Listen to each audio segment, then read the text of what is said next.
অনেক দিন পর আপনাদের মাঝে নতুন আরেকটি ভিডিও নিয়ে চলে আসলাম এবং মাঝখানে অনেক দিন আমার কাজ বন্ধ ছিল, তো নতুন করে আবার শুরু করছি। আশা করছি সবাই আমার পাশে থাকবেন। তো চলেন আপনাদেরকে ছোটবেলার স্মৃতি থেকে ঘুরিয়ে নিয়ে আসি। আপনার আমার সবারই এরকম একটি রঙিন ছোটবেলার স্মৃতি আছে। তাহলে চলেন বন্ধুরা মূল ভিডিওতে চলে যাই। আসসালামু আলাইকুম বন্ধুরা, সবাই কেমন আছেন? আশা করি সবাই খুব ভালো আছেন এবং আমরাও খুব ভালো আছি। বহু বছর পর আমাদের এখানে একটি মেলা বসেছে। সেই মেলার নাম হলো বৈশাখী আনন্দ মেলা। অবশ্যই আপনারা স্ক্রিনে দেখতে পাচ্ছেন। তো সবাই ছোটবেলায় কম বেশি এরকম মেলার মধ্যে আমরা ঘুরেছি। তো অনেক বছর পর এখানে মেলার বসার কারণে আমার ছেলেকে নিয়েও চলে গেলাম সেই মেলায়। তো আজকের মেলায় আমরা কি করলাম, কেমন মজা করলাম, কিভাবে আনন্দ করলাম, সবকিছু আপনাদের মাঝে শেয়ার করব। বৈশাখ মেলা মানে একটা আনন্দ মুখর উৎসব। এই বৈশাখ মেলাটা বিভিন্ন গ্রাম অঞ্চলে বেশিরভাগ দেখা যায়। ঢাকা শহরে খুব কমই এইসব মেলা বসে। তবে আগে বহু বছর আগে যেমন 2010-11 সালে প্রায় আমাদের এই মেলাটা বসতো, কিন্তু মাঝখানে অনেক বছর এই মেলাটা হয়নি। আপনাদের কার কার অঞ্চলে এরকম বৈশাখী মেলা বসে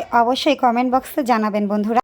অনেক ধরনের স্টল বসেছিল। আমাদের দৈনন্দিন জীবনে যা যা প্রয়োজন ছিল সব কিছুর স্টল এখানে ছিল। দেখতেই পাচ্ছেন কসমেটিক্স আইটেম ছিল, বাচ্চাদের খেলনা ছিল, অনেক কিছুই ছিল। তো এই যে দেখতে পাচ্ছেন একটা রাইড নৌকা। তো এই বোর্ডে আমার ননদ আমি মানে সবাই উঠতে চেয়েছিলাম, কিন্তু আমার ছেলের জন্য আর উঠা হলো না। আমার মুয়াজ এই রাইডটায় উঠতে খুব ভয় পাচ্ছিল। তো আমি জোর করে উঠতে চেয়েছিলাম, কিন্তু অনেক কান্নাকাটি করছিল, এর জন্য আর ওখানে উঠা হলো না। তো ওকে নিয়ে আমি চলে আসলাম আবার বেলুন শুটের এখানে। তো ও আবার এগুলো খুব পছন্দ করে, এর আগেও একবার করেছিল। ওকে নিয়ে আমি এখানে ছিলাম আর আমার ননদকে বসিয়ে দিয়ে আসছিলাম ওই রাইডে, বোর্ডের রাইডে। তারপর দুজনে মা ছেলে মিলে এইখানে বেলুন শুট করছিলাম। দেখতেই পাচ্ছেন মুয়াজ কিন্তু অনেক হ্যাপি এই বেলুন শুটার করে। এখানে আরো বিভিন্ন ধরনের রাইড ছিল। তো মুয়াজ তো কোনো রাইডে উঠতে চাচ্ছিল না। এই রাইডটা ছিল মূলত বাচ্চাদের, কিন্তু ও একা উঠবে না বলে সাথে ওর ফুপ্পিকেও দিয়ে দিয়েছিলাম যেন ও কোনো ভয় না পায়। আসলে ও অনেক ভীতু, অনেক ভয় পায়, ও কোনো কিছুতেই উঠতে চায় না। যে কোনো কিছুতেই আমার ছেলেটা খুবই ভয় পায়। ওদের এতটা আনন্দ করতে দেখে মনে হচ্ছিল নিজে আবার সেই শৈশবে ফিরে যে ছোট হয়ে যাই।